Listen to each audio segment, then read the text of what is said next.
Hey, welcome back to the Vikings Playbook. I'm your host, Steve Hoikkala.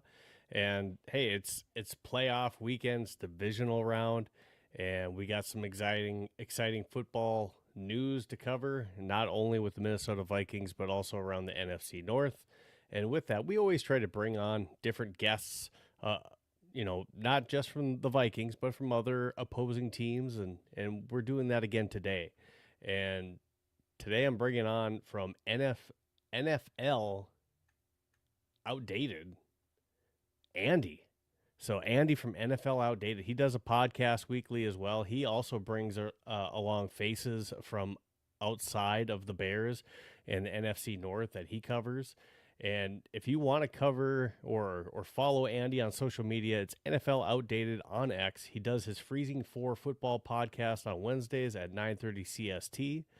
So make sure that you check that out. So again, follow Andy on the NFL Outdated Pod. I'm going to go ahead and bring him out onto the stage.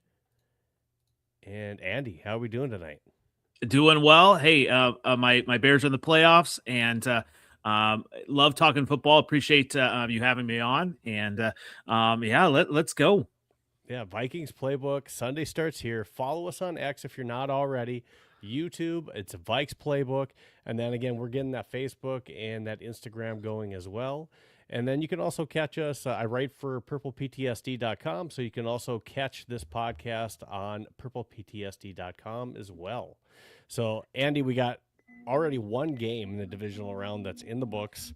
33-30, Denver squeaks out that Buffalo game. And I don't know if you watched the whole game, hmm but hmm obviously a controversial call in overtime. Bills driving. Brandon Cooks seemingly catches the ball. A knee touches the ground, and after a roll through, the Denver defender comes up with the ball, and Denver gets the ball. What's your take on that? Did you see Yeah, it? I was watching that live, and it was hard to believe, and it's really hard to understand what a completed catch, what that really is. I mean, you had another play that the guy basically had caught caught the ball and then one foot in the end zone, and then he kind of didn't complete for the Broncos. So I just don't know. I mean, to me, I feel bad for the Buffalo Bills. I was Yeah. definitely rooting for them, and I wanted them to win. And it was just a tough way to go, but it goes to show you. I mean, if you're a defensive back, you don't quit on plays. You just keep going until the whistle. Yeah, and you're definitely seeing some tears in the locker room post game. Not only from Josh Allen, but also from Deion Dawkins. And that team has absolutely been through it. They talked about it to where next year Josh Allen's going to be 30 years old. And another trip, and this time he didn't have to face Lamar Jackson, Patrick Mahomes, Burrow. Didn't have to face any of those guys, and he's still going to be having an early exit from the playoffs, not able to get that Super Bowl bid, and that's just and it's not like Denver came out unscathed. I tweeted on it right before here. It looks like Bo Nix is done for the year now too with an So ankle injury. crazy. Yeah. Second to last play of overtime. And I mean, obviously, injuries, make a difference. And obviously, we'll probably talk about our NFC North, teams, all the injuries. It's tough to go through an entire NFL season without any injuries. And it just shows, how important the quarterbacks are. And I think this is why you see a lot of them, take a knee real quick, and slide as opposed to just going full storm. Because I mean, you lose a quarterback. I mean, it's really hard to then move the football in the playoffs against some of the best teams. So it's going to be tough for Denver going forward. But obviously, they've got a decent defense. Now, I want to get into your Bears here pretty quickly, but just real quick, just looking at the depth chart for the Denver Broncos, Jarrett Stidham is the backup quarterback. But hear me out. Is there any chance in the world, where they go outside because the season's done for a lot of players? Did they try to bring somebody on Mm. to their team from the outside to try to get them through the rest of the playoffs, or do they actually say, "Hey, Jared Stidham, you're going to be the guy the rest of the way to try to win us a Super Bowl"? Yeah, I don't think there's any chance they go outside. It's Jarrett Stidham. If they bring someone outside, it's for backup or third string, because I believe their Mhm. third string might be out as well. But I think you just Yeah, really, he is. yeah, you're gonna have to rely on the defense, and they've done that for most of the year. I think with the Josh Allen or some of the top QBs, they've obviously given up some points and yards, but it's really going to have to be on their defense, and they've done this before. They did this with Peyton Manning, coincidentally enough, in I believe Super Bowl 50, right? Mhm. The Seahawks. So I mean, no, actually, was it 51, 52? Anyway, so they've done this It before, was but 50. Yeah. yeah, yeah. So when you look at it, it's going to be on their defense. How crazy would that be if it's Jared Stidham versus the old team, the Patriots, to go to the Super Bowl? Uh, it very well may be. I have the Patriots picked in this next game, and it sounds like Nico Collins isn't playing in that game, so that's going to hurt the Texans. But that's going to be a good one as well tomorrow. Mm-hmm. Mm-hmm. But yeah, no, so crazy turn of events there for that first game, and then just a quick update of where we're at right now. We're in the start of the third quarter. Halftime's over. Seattle Seahawks are up 24-6 right now, which is it hasn't been like uh, a huge offensive game for Seattle. It's really just been miscues, a fumble, a kick return, for Seattle, to where that's put them ahead. Rashid Shaheed started the game with a long kickoff return for a touchdown. They got a fumble that they were able to turn into points, and just San Fran has not been able to do anything on the ground rushing against the Seattle D, which is something I predicted on my other podcast, the Fantasy 15. But again, San Fran struggling a little bit, move the ball again. No George Kittle in this game, so that's hurting a little bit too for the weapons that they do have. So um, going to be a tough one for the San Francisco 49ers to not only get back in this game. I know there were questions of Sam Darnold even playing this game with that oblique injury, but obviously it hasn't been a problem. He hasn't came out in this game. He's not playing stellar, but he's doing enough to be up 24-6 right now. All right, so let's go ahead and jump into this first topic that we have. And obviously we want to talk about your Rams and Bears game tomorrow that you got. And your Bears are taking on a really tough team in the Los Angeles Rams that have a lot of offensive firepower. They do have a pretty decent defense as well. But for the first time this season, they're playing in a game where it's going to be, they haven't played a game below 50 degrees this year. So is home field advantage, and this is probably the biggest talker, is home field advantage going to be that big of a difference in this game?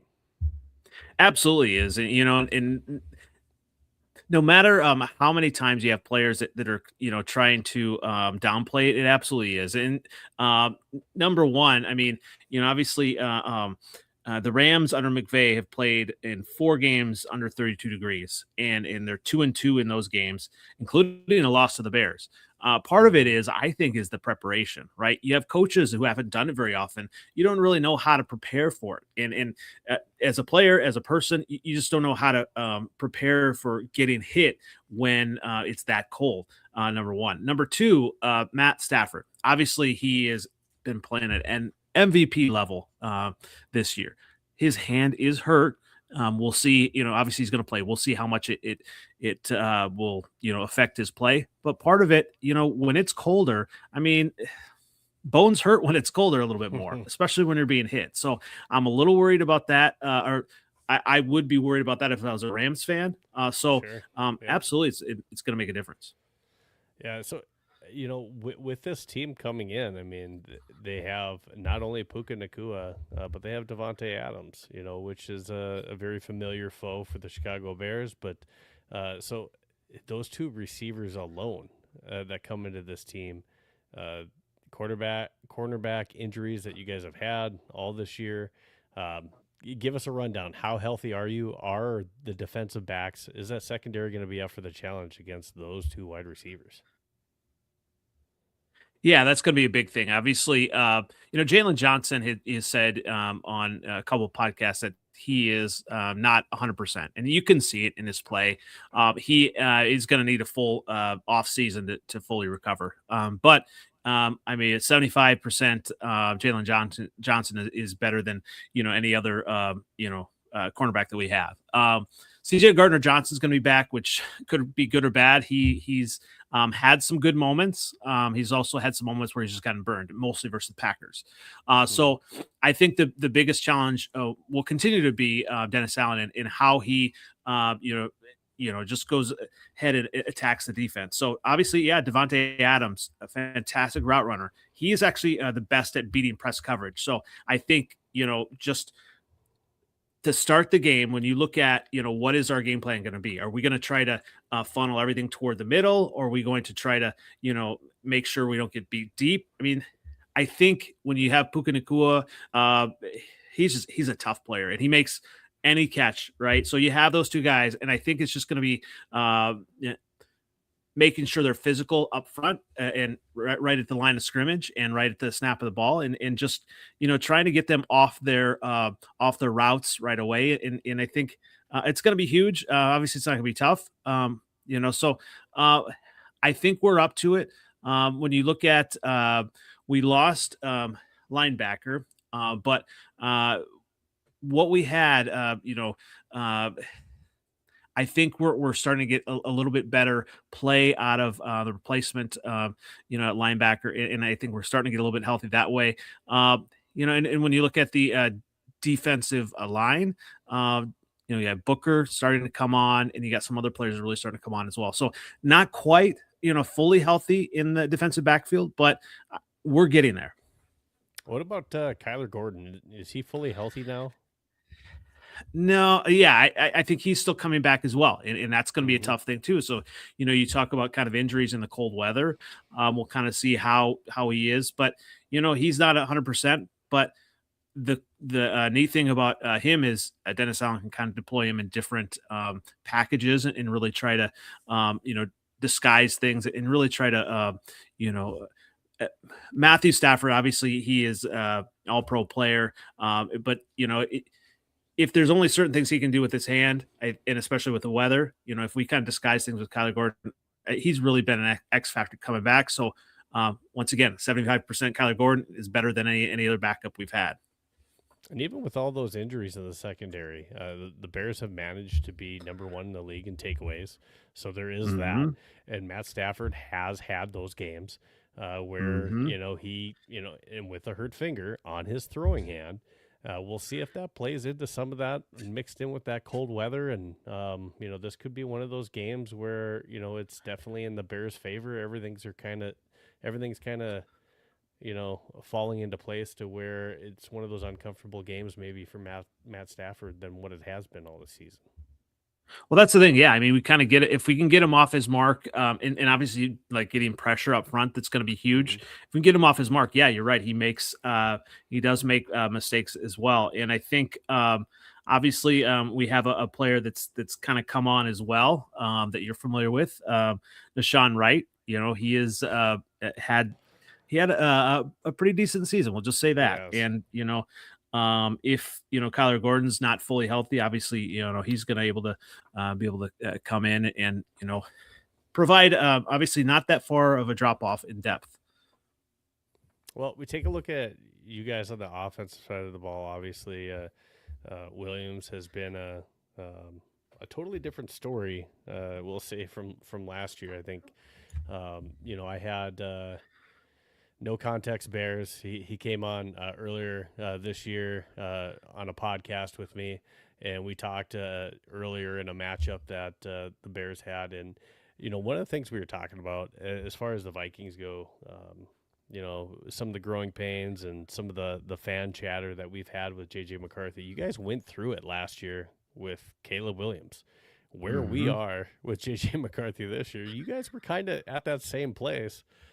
With Caleb Williams, there were calls, for you guys to put in the backup quarterback. That there was, a time last year where you guys were questioning, is he the guy?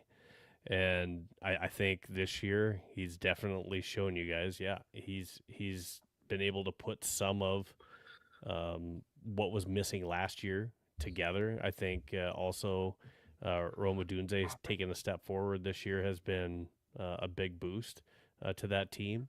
And Colson Loveland, I think he's really been another bright spot where you guys hit in the draft at tight end. And now you got, maybe a tight end conundrum there, but you got two really good tight ends to go with a pretty good receiving core.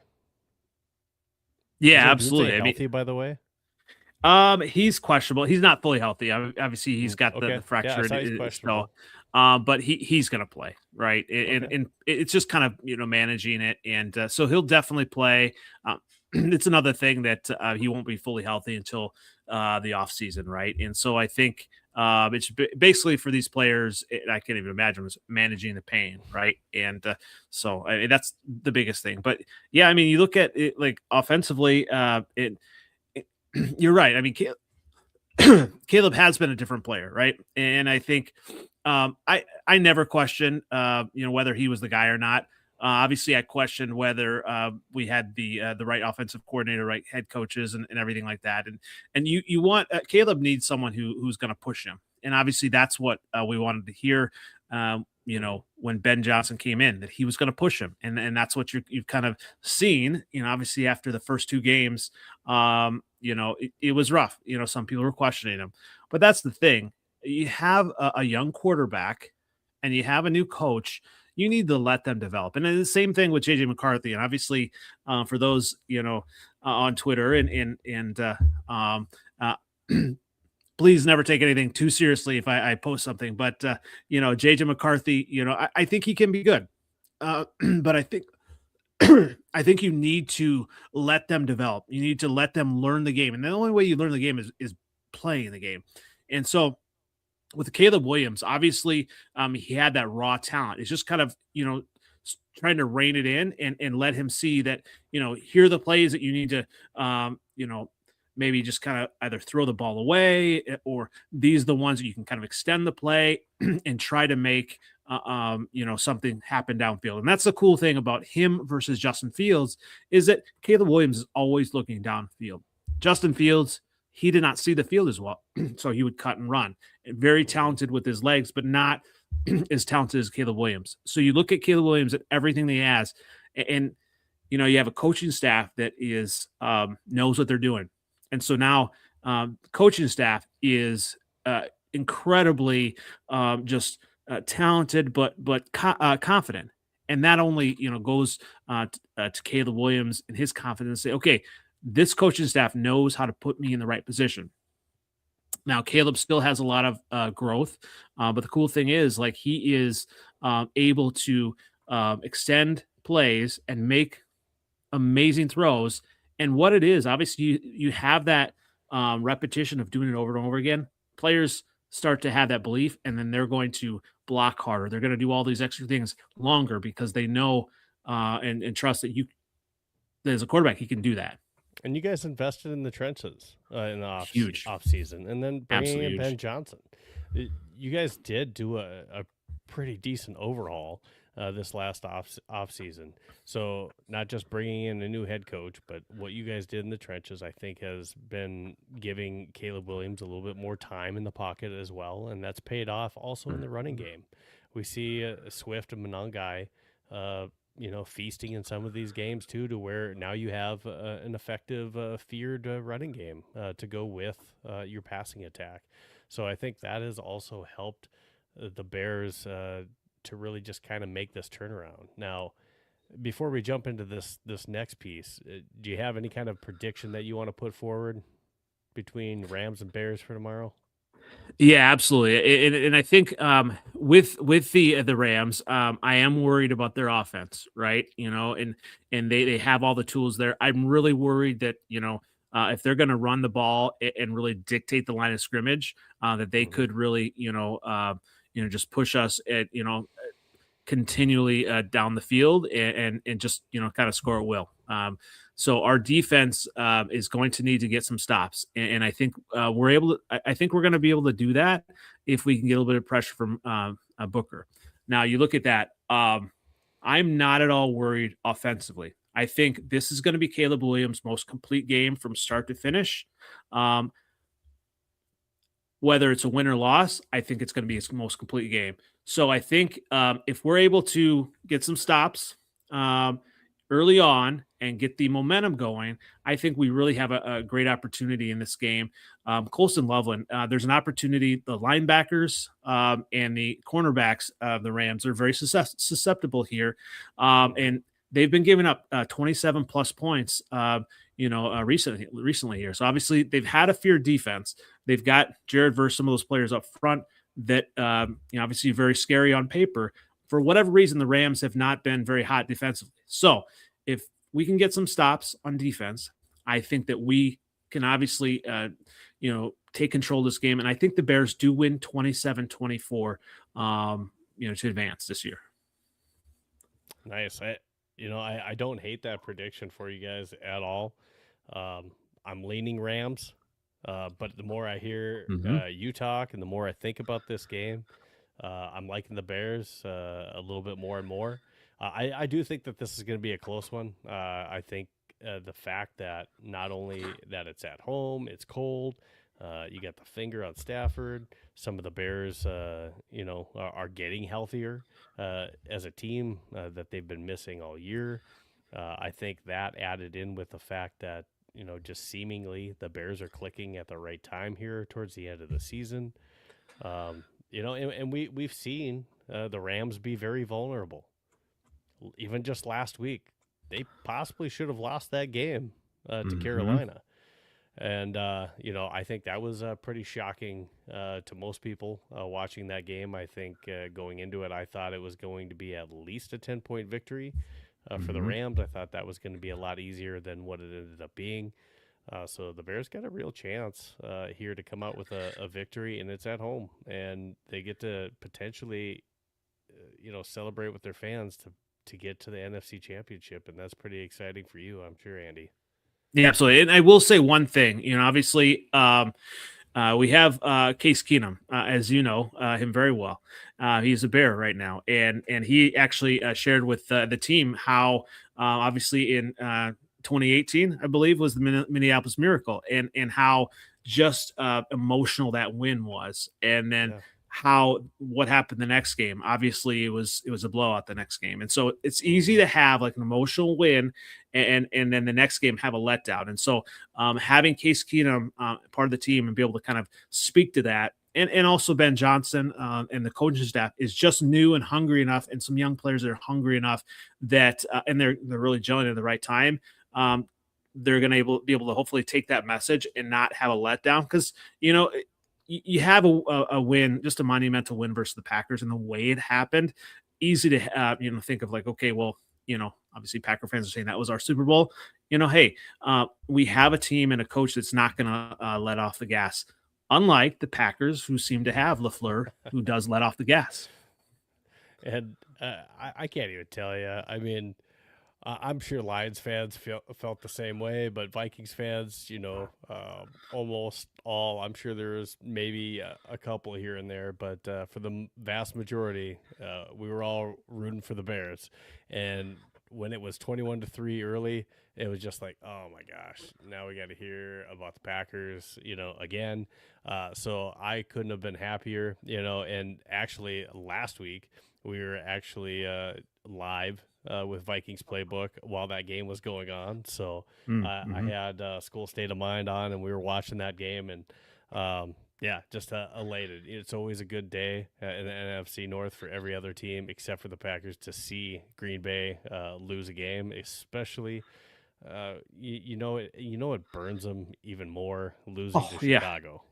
So seeing Caleb Williams with the cheese grater rubbing it in, that one's going to hurt for a little while, at least for Green Bay, and it's nice that they have to feel a little bit of pain that maybe some of us of our other teams and our fans have to feel usually around this time. Well, I was going to say, that's always the thing. Like, Packers fans say that they only celebrate championships. Well, they haven't even won a division title since 2021. The Vikings won it. Lions won it. Now we have. And so I think there's a Packer amnesia is real. So I mean, it is any other team in the division. I will root for, I lived in Minnesota for 10 years. Actually, this past year I went to the again for I think the third time I went to the Vikings training camp. So I obviously I don't root all for the Vikings when they play the Bears, but the Vikings are a team that it's easy to root for, as long as it's not against my Bears. Yeah, and for sure, I'm just trying to switch my screen here. The one thing that I didn't want to have to see, and I'm just gonna switch over to it here real quick.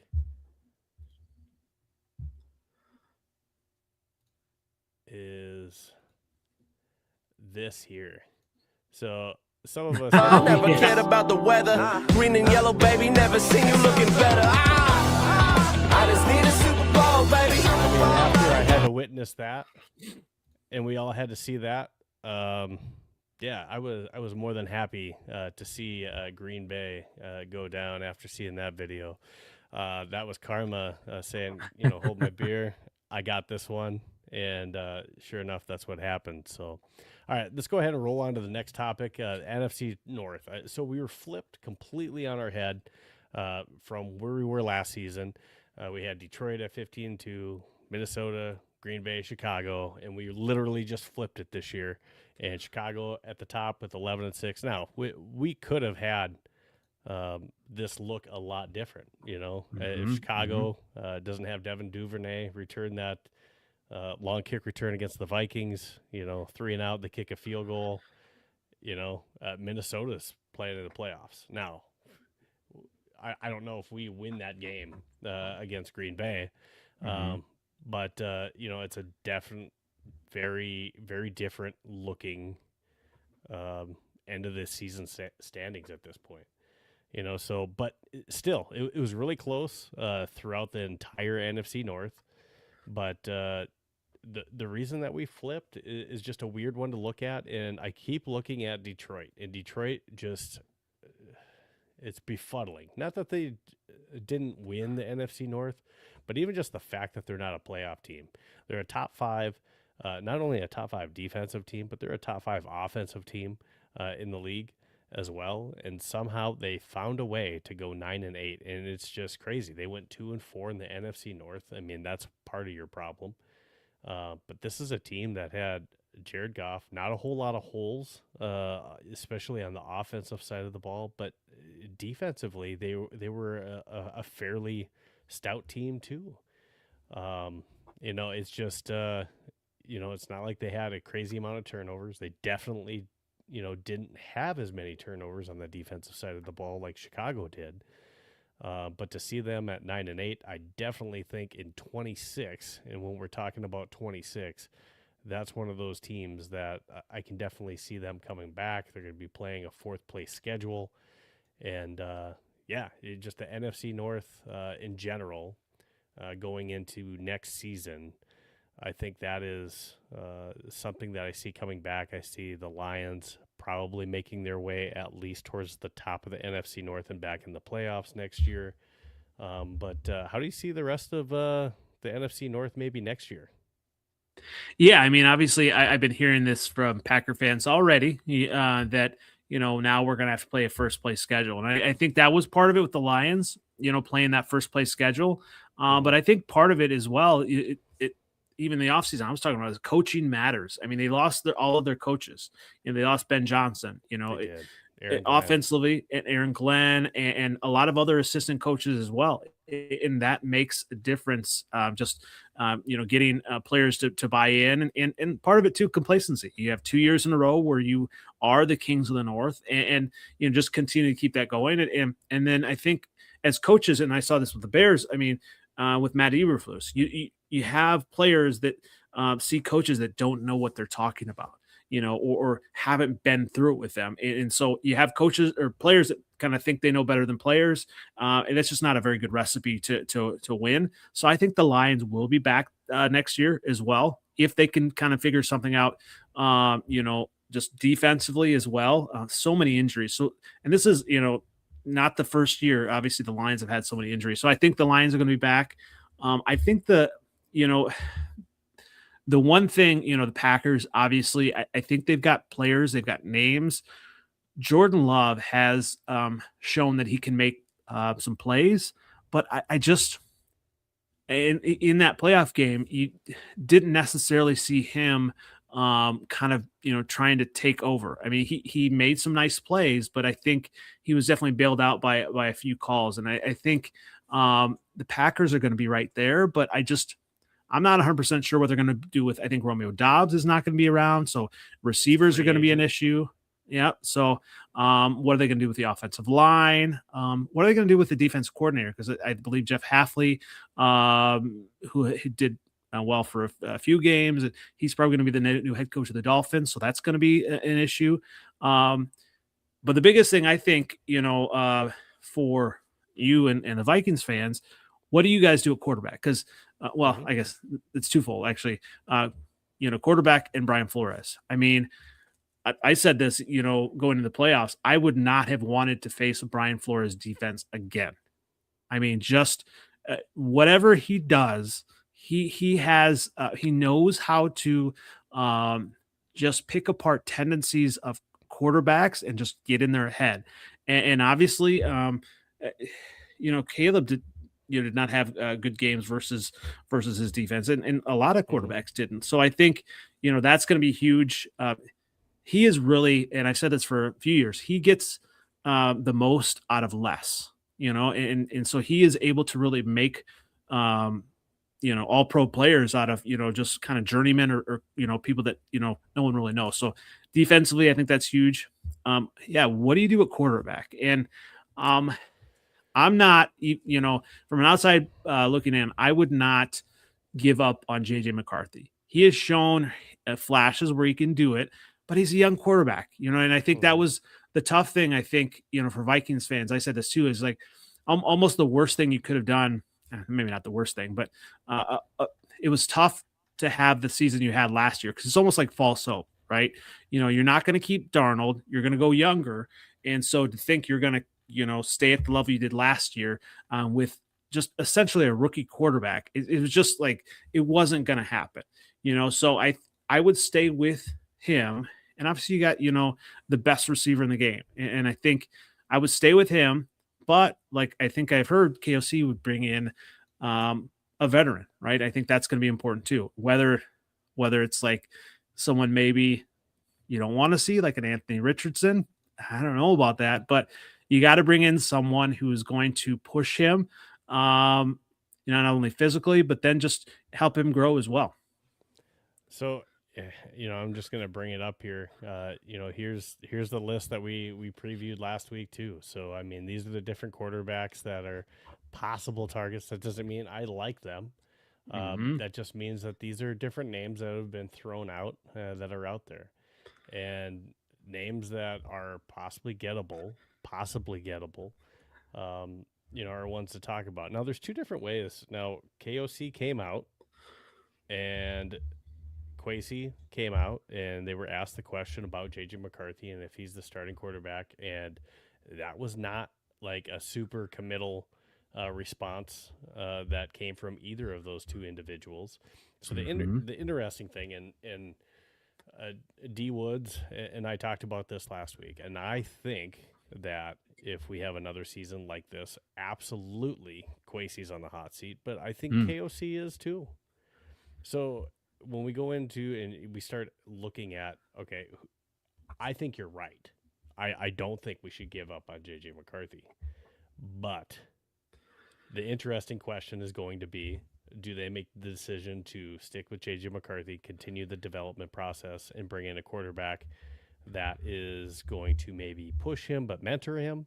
Or are they going to bring in somebody to start because they're fending for their jobs next year? And so do they make the selfish decision for a one-season Hail Mary to save their jobs? Or, do they think J.J. McCarthy is, going to continue that trajectory of growth that we saw weeks 14 through 16, where he showed glimmers of what he could be? These quarterbacks don't, like, jump off the page and say, wow, that's who I want to start with our franchise and go. Now we're in a salary cap situation where we got to cut like $46 million. So that makes it more difficult too, as far as who you bring in. So you can't bring in somebody and trade for somebody that's going to, also command or is already on a big contract. So you look at Kyler Murray. He's got a big contract. If you try to bring in, even Mac Jones might be able to command a little bit more than the Vikings maybe had wanted, but that's one that they can maybe swallow, except for the fact that you got to give up maybe even a second rounder to try to get him. So that's a tough one too. But I do like options like Davis Mills. Could be somebody who I like bringing into this offense, that I think he showed that he's very capable of running an offense. I would argue he ran it better than C.J. Stroud did down in Houston, to where he's an individual that could come in. And I think he's on the cusp, but I don't think he's like got enough clout to command a starting quarterback position. But I think he's one where you could lure him to, because he sees a situation that if JJ's struggling, he's had injury issues, that's a situation where I could step in and be the guy. And I think Davis Mills is a type of situation that we could target. And, if JJ doesn't work out, I think there is something there yet to Davis Mills that you could run with. So I have actually a couple questions for you. And number one, it's interesting that you brought up Davis Mills. So my question would be to the Vikings, fans. Do you think it's more likely that they bring in a quarterback like that who almost is less threatening to JJ as opposed to a Mac Jones or obviously Aaron Rodgers, a player, or even Malik Willis, because he's going to be hot, I just think he's able to command a starting gig somewhere. I think Malik Willis is going to be in the starting position, or at least I think that's going to be his play. But yes, you're right. Go ahead. Sorry. So that was my question. Yeah, I mean, and if they are going to bring in like a Davis Mills or even a Spencer Rattler, as a Vikings fan, I would be worried that maybe KOC or my coach thinks that JJ is fragile in his development, that he has to be, you can't bring in someone who's going to push him, right? And like I would say, try to bring in the best quarterback you can, maybe a Mac Jones, because that's what happened in Indy, right? They brought in, they had Anthony Richardson and they brought in Daniel Jones, and for whatever reasons, Daniel Jones thrived, right?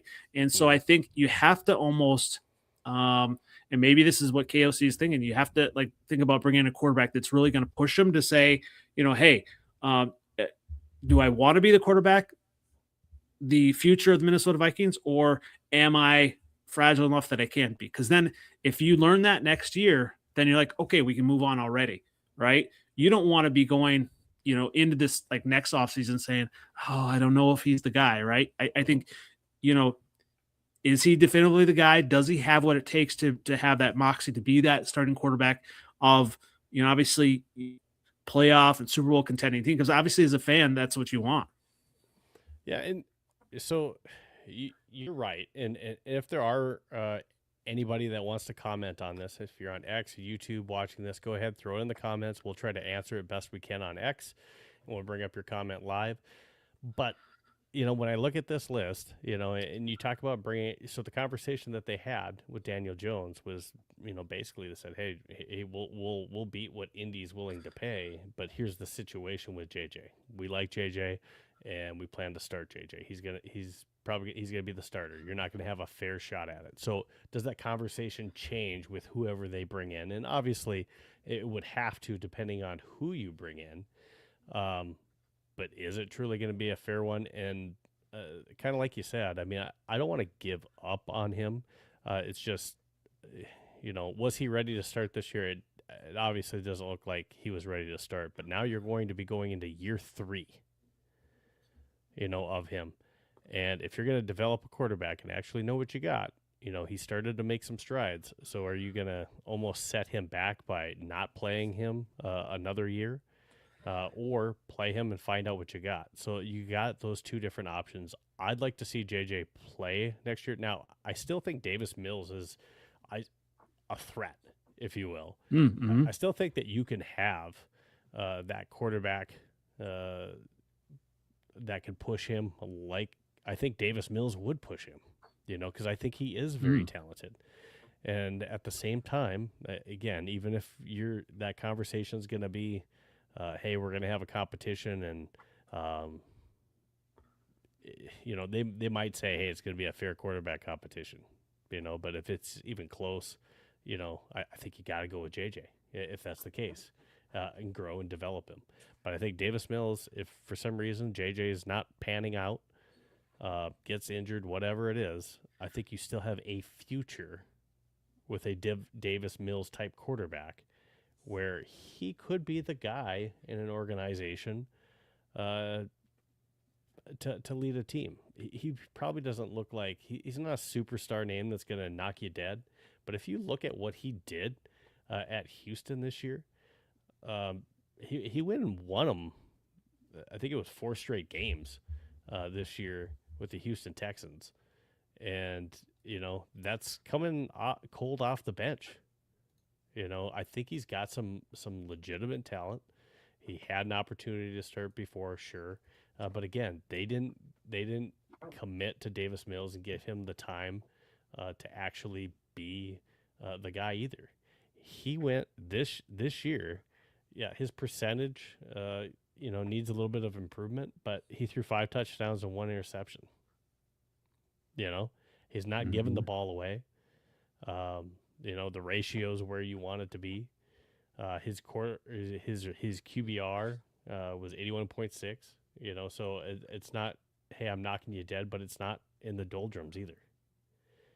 So definitely there's something to work with there with Davis Mills is all I'm trying to say. And just when I take a look at this list, that's a guy that I would like to bring in that's still young enough that you can pivot and you're not stuck with, say, like an Aaron Rodgers where it's a one and done type deal.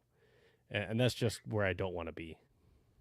Yeah, it's interesting because I think you ask all the questions, but I think some of the answers obviously going to come about, does Brian Flores, if Brian Flores is the defensive coordinator, I think you feel a little bit more, in my opinion, you feel a little bit more comfortable with the Davis Mills, right? Because you can trust the defense. It's almost like a set it and forget it. You got a defensive coordinator that it's probably the best, if not, the top 2 or 3 defensive coordinators in the entire NFL.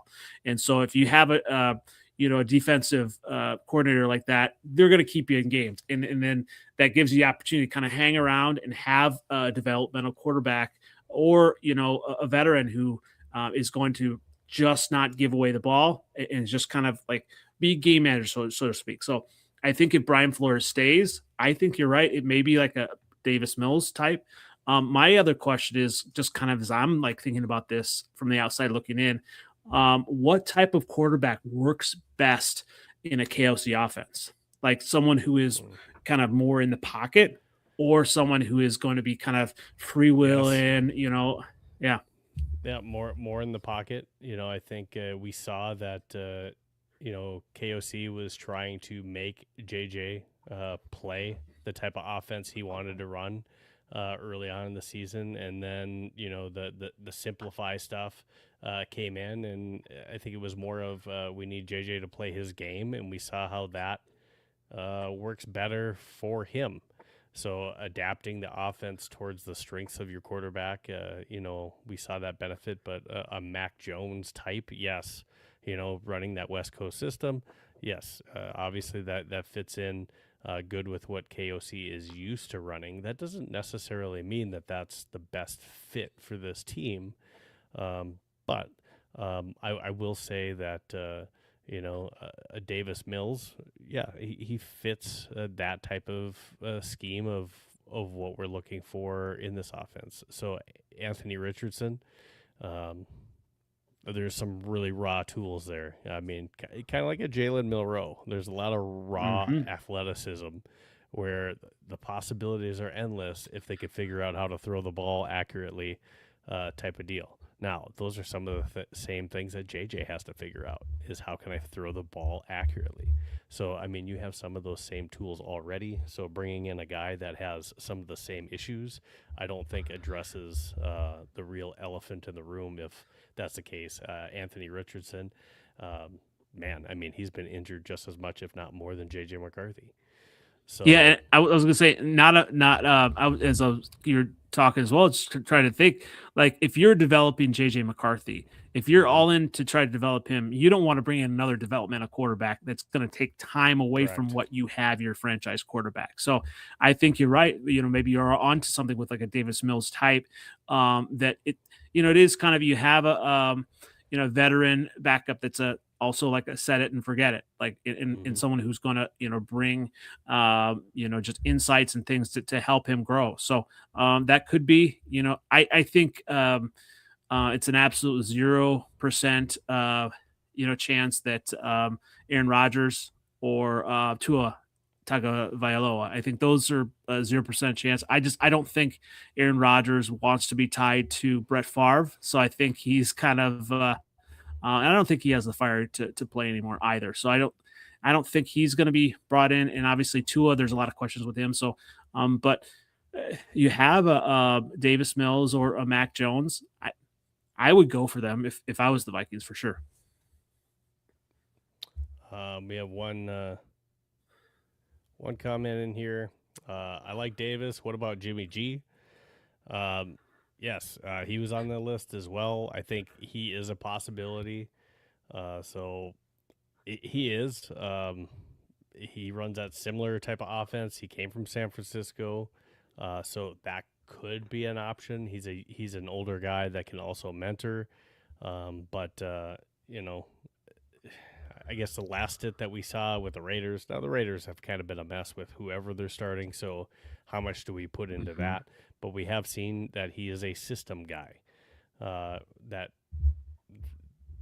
could be, something that he can run well here in Minnesota. But I think no matter what, we have to make sure that we have some of the issues fixed that we had this last year, which was, of course, our offensive line being healthy to protect whoever it is, whether it's Carson Wentz, whether it's J.J. McCarthy, Max Brosmer, or the next guy.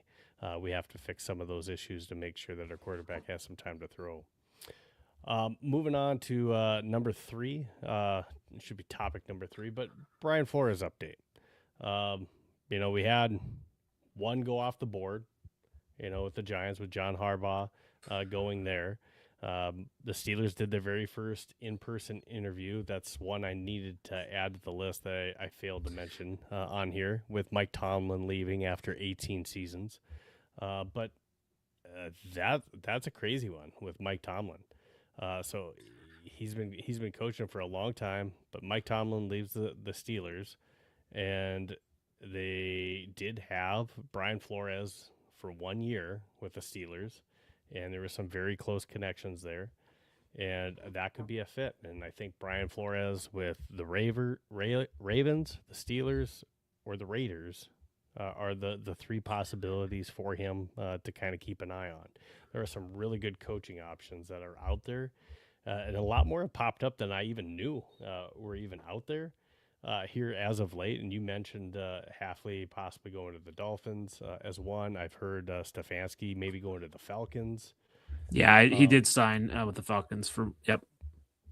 So that did happen. That was official. Yep. Okay, so some of these are coming off the board.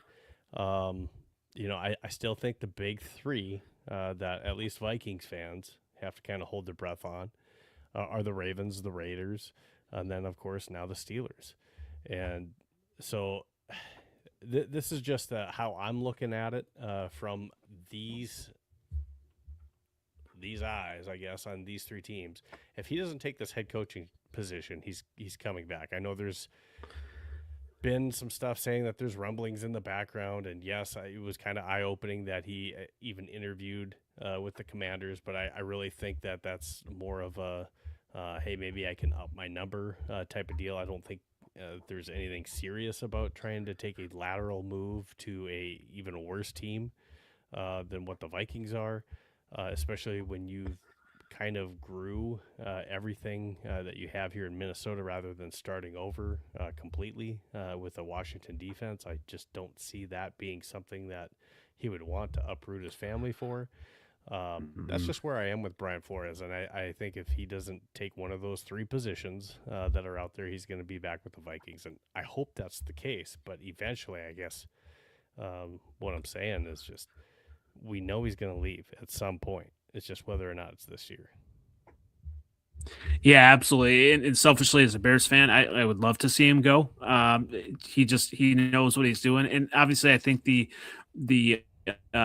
whether or not saying it, but I'm sure the the lawsuit that he has with the NFL, I'm sure that plays a factor in some of these things. But he's obviously been good enough to have consideration. Obviously, I don't think he had a fair shot in Miami with the Dolphins. The owner was a little bit sketchy there.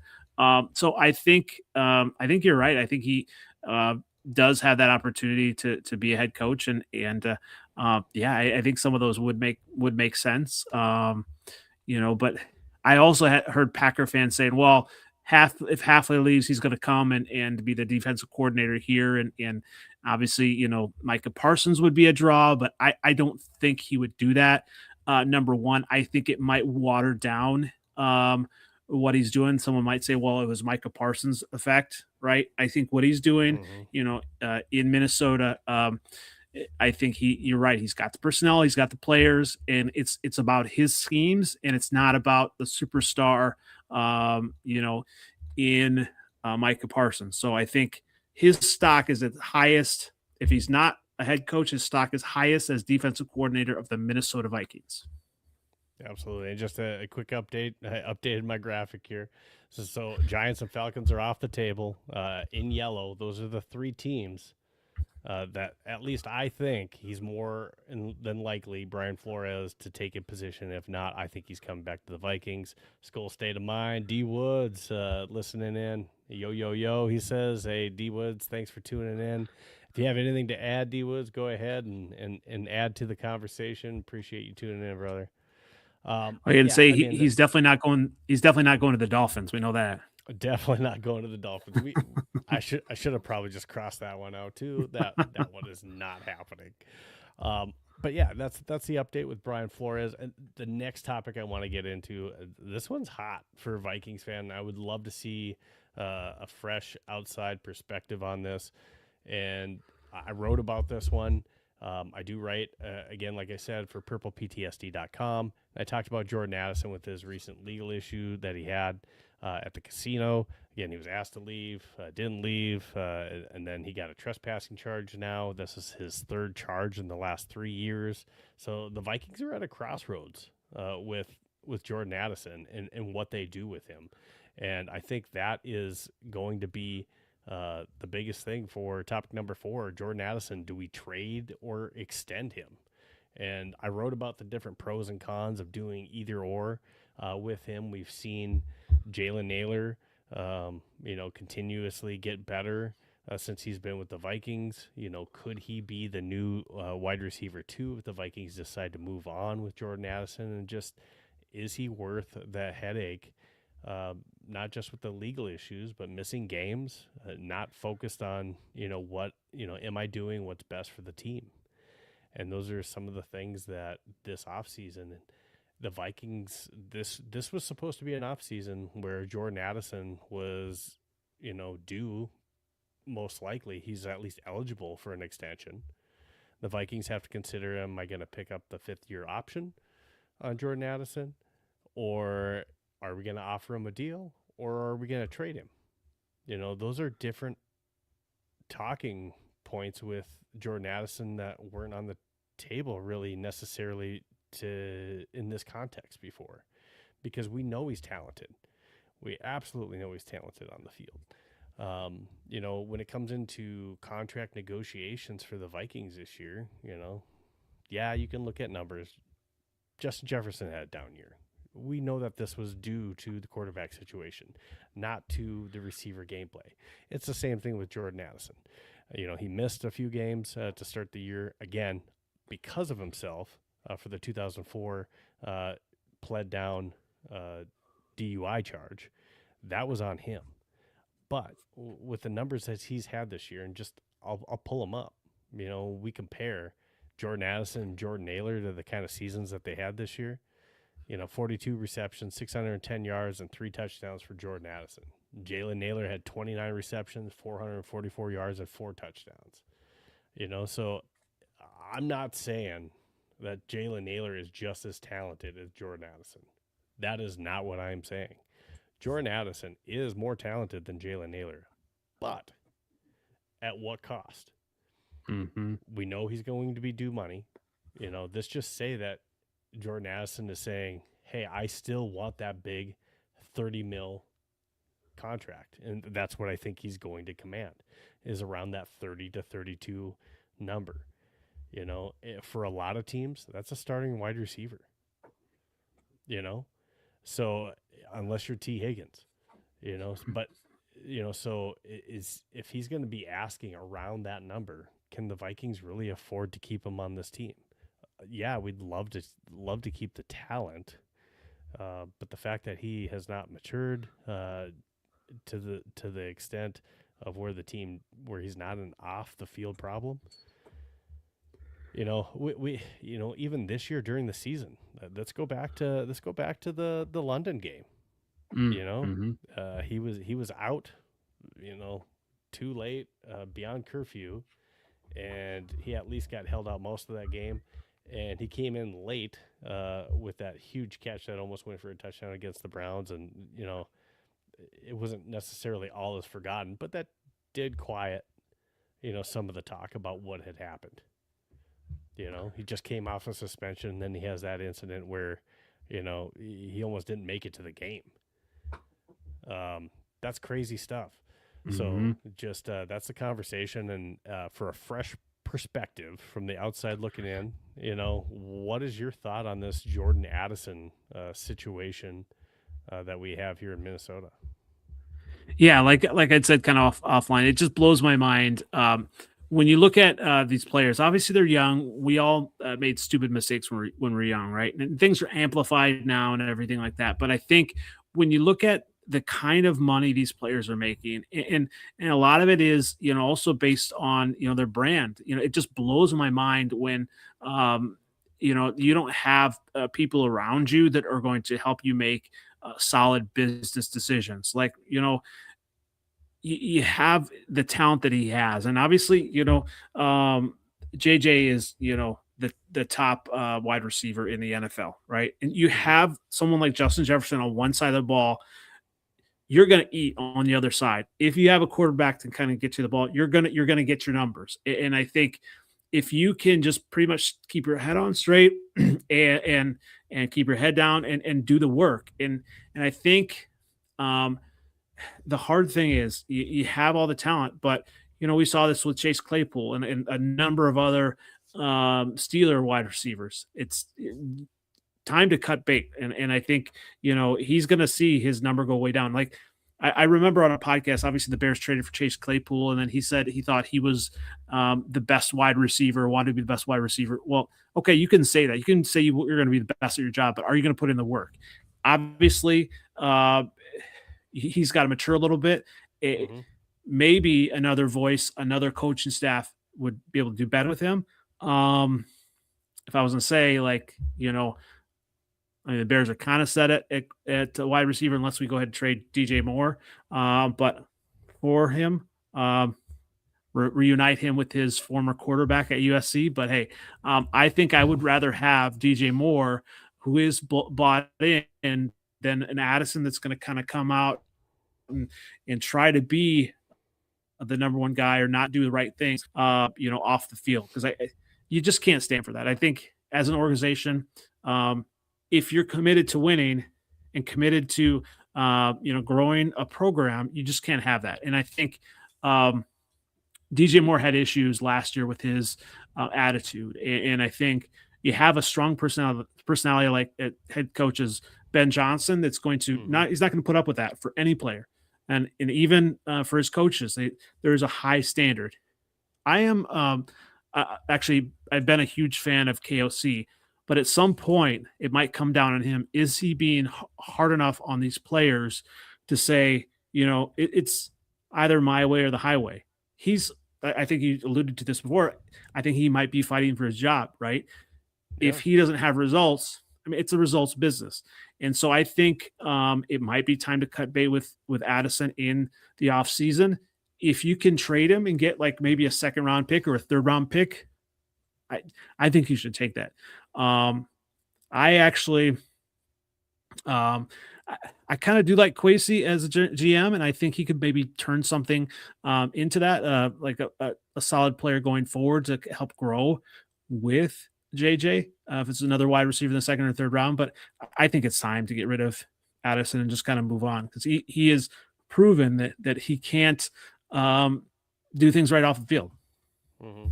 Yeah, I think there's. I was going to say couple different ways that we could go with this, but I mean, I kind of like what you're saying. I mean, I'm kind of in the same camp where I think it might be time to move on, just because I think we're also going to have the issue of paying him, to be honest. Mm-hmm. And we drafted Ty Felton in the third round. So we drafted him to at least be a number 3 wide receiver. Naylor's going to be a free agent in the offseason, so you're going to have to figure something out here. Now, we could say that, hey, we're going to want to pick up the 5th-year option. Now, this could work out for both sides, to where we hold on to Jordan Addison into next season, see how the season's going.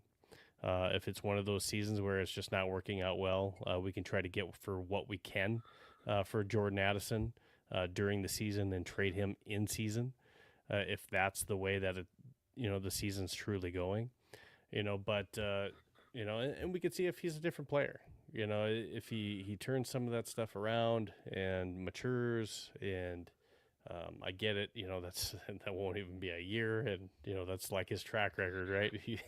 He lasts about a year before a legal infraction here, but that could be the thing that we do. We maybe don't necessarily have to make a rash decision on him right away in the off season, but yes, if the right deal comes along, I think you have to take it at this point. If you don't think that you're going to be able to pay him anyways, he's a very talented player. I'd love to see him on this team, but if we're going to run into that contract situation anyways, you might have to cut bait as well. I was going to say one thing that never lies, at least Packer fans tell me this as well. Stats never lie, right? And you look at the stats, obviously, he's got talent, and Chase Claypool was talented. I was kind of looking at, the games where Jordan Addison had his biggest games versus Steelers.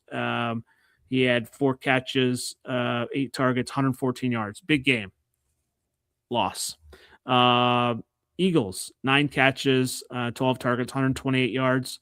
Also a loss. You look at 5 catches, 36 yards versus the Seahawks. Loss. So he may be talented, but you look at the games this year that he had big games, and those were losses. I mean, if I'm a coaching staff, I kind of look at that and I say, you may have all the talent in the world. You may be able to run the routes. You may be able to whatever. But are you going to help my team win? And that's got to be the question, especially if you're a coaching staff that needs to win. Is he going to be a player going forward that's going to help you win? Yeah, it's hard to, I know I had a graphic for it, but it's hard to put too much into the stats for this season, just because of how inconsistent we were at quarterback this year. But I definitely hear what you're saying. Now, with Jordan Addison and kind of going back to, let's just say that we did trade him. I think, yes, I do think that Jalen Naylor, do I think he's a true wide receiver too? No, I don't. He's not he's not going to fill that hole that Jordan Addison had. But he has shown the ability to make some big plays in space. And I think that Speedy has an opportunity to at least be a KJ Osborne type of wide receiver too for this team. And Ty Felton needs to get on the field, and he needs to start growing into whatever type of wide receiver he's going to be. That's why we drafted him, right? We didn't take a third-round pick to not see the field and not put him in the game situations. We have other holes on this team where that salary could be used to bring in some different players, and we're already hurting right now in the salary cap issue. So there are some restructures that need to be done. So some things to think about for sure, but that's one of the things that we have to think about. And Jordan Addison, with his legal troubles, did not make it any easier for that GM and coaching staff to make that offseason decision this year. Going back to it, just because you brought it up, DJ Moore. Is he a Bear next year? He does kind of a lot of the same things that Luther Burden does. They play a lot of the same position, same role, wide receiver, bubble screens. That's Luther Burden's game as well too. When Luther Burden has got the opportunity this year to play some games, we've kind of seen some flashes from him. So are they at a place where they still want to, DJ Moore's shown enough to remain on this team? Or, and plus with the injuries that they had, do they say, hey, maybe we need to stay with 3 wide receivers? Or do you think, there were rumors about him getting traded before the season started. Is DJ Moore on this team next year? That's a great question. And I think it's different now. I think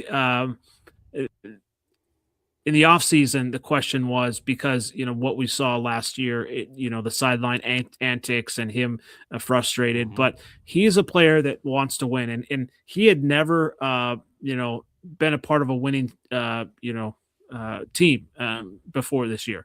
And so I think obviously winning cures everything. But I think you're right. I think we do have players that are younger that, may be able to step up. Obviously, to have a championship team, though, you need to have the veterans. And I think if I were, betting, I would probably say that he's at least going to start the season as a Bear. He's got the contract. I'd have to see, how much we save by kind of letting him go, or if we're able to do that. Especially, if we continue on in the playoffs, I think you don't want to. He's kind of been the heart and soul of this team, and you've kind of seen that in some of his clutch throws. So I don't see how the clutch throws, the clutch catches that he's made, how you could then just cut bait with him, and say, okay, we're going to get rid of him, unless it really provides us, maybe a better player on defense or a better draft pick, but. I think he is going to be a Bear to start. Now, I haven't really kind of looked at all the numbers yet, but I would think he is, unless you can maybe trade for some other picks, or even a solid defensive player going forward for next year.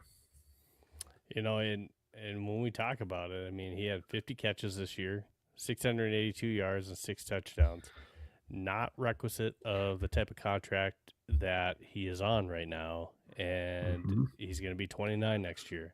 So yes, there's more mouths to feed, and Roma Dunze is, I would say maybe this team's new number 1 over DJ Moore now. I think he's overtaken him, at least in that spotlight.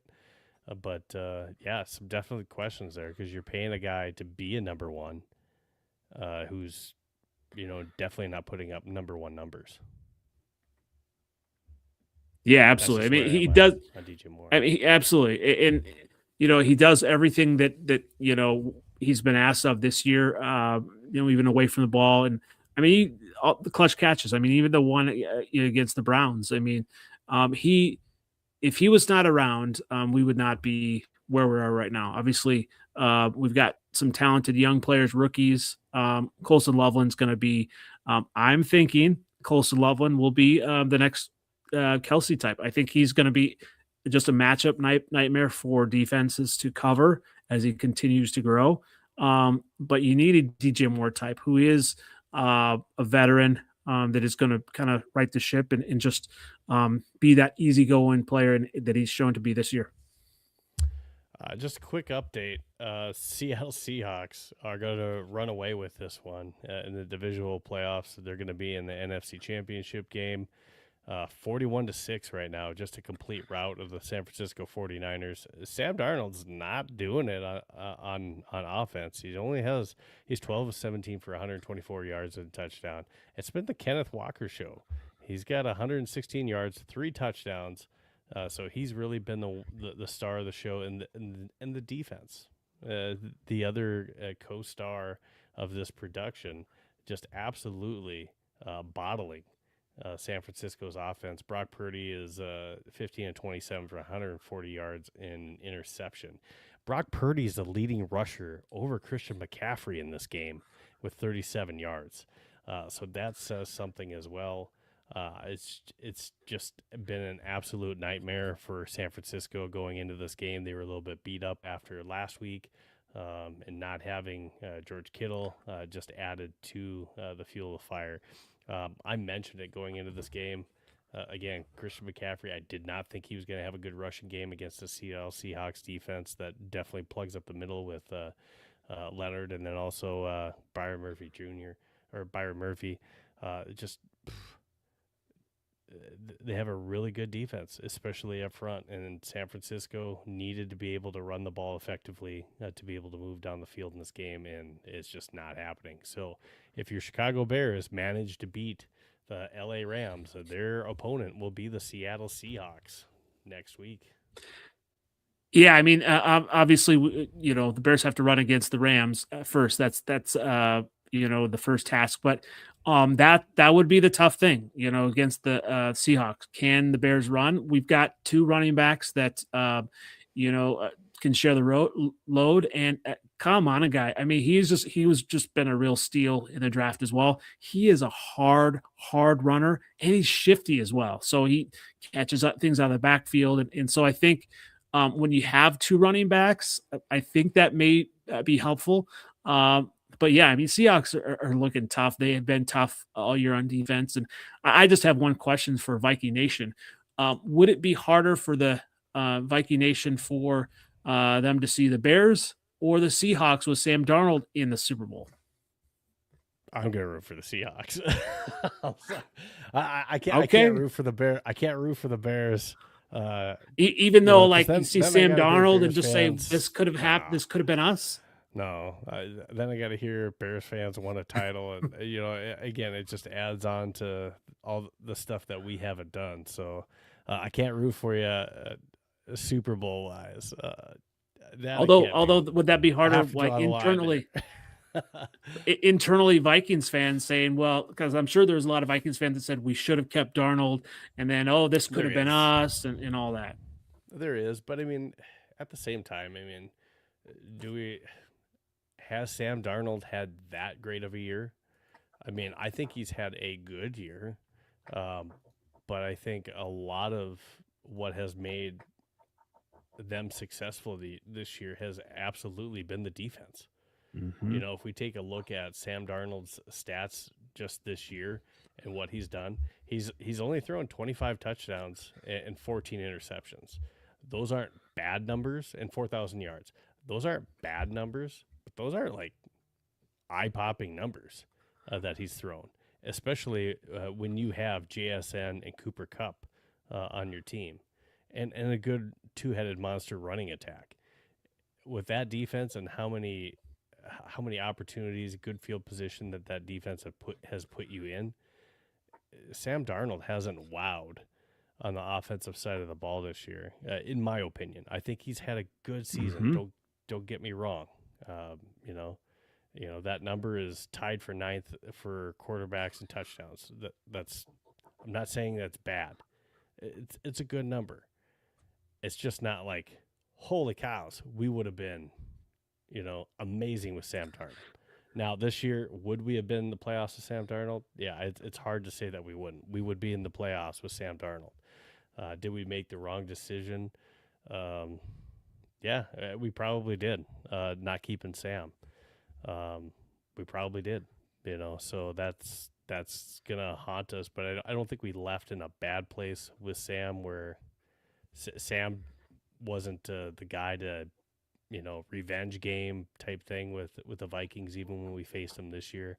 Sam's a guy I can root for, I guess, if that puts it in answers your question, I guess, if it puts it in a way that Yeah, absolutely. Absolutely. I could root for yeah, Sam. I mean, yeah, okay, that's fair. That's absolutely fair.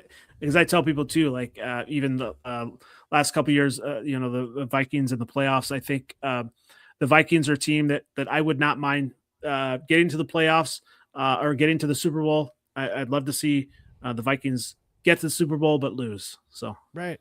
So we're on the same page. It's hard here. to root. For sure, for sure.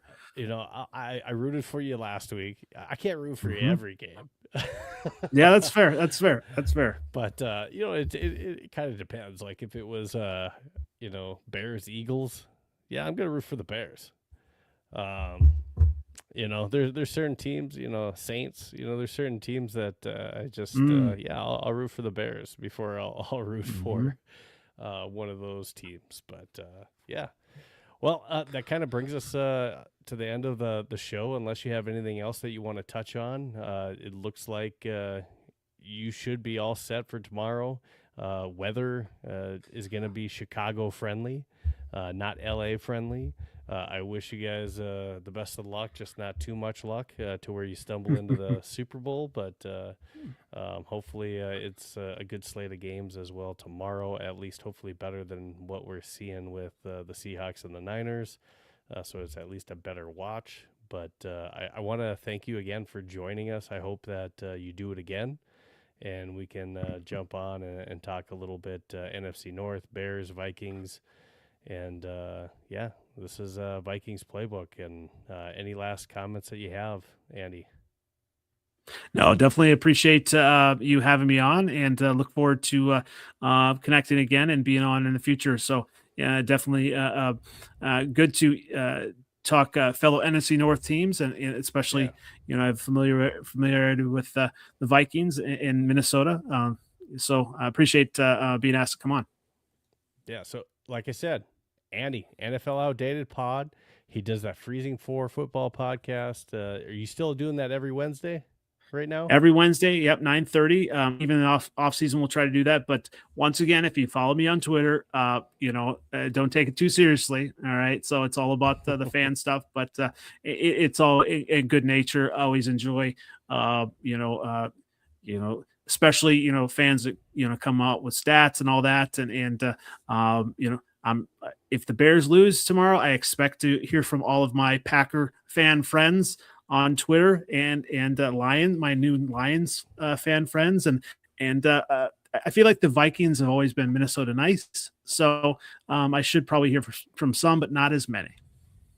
Awesome. Well, thanks again, Andy, and thanks again to you that are viewing the show tonight. I definitely appreciate it. And it was probably a better watch than 49ers Seahawks. So if you joined us, it at least had to have been more exciting than what that game ended up being. But make sure that you're following us on X and YouTube. Again, Vikings Playbook on X, Vikes Playbook on YouTube, and then go ahead and follow us, Vikings Playbook, on Facebook and Instagram as well. So that does it for tonight.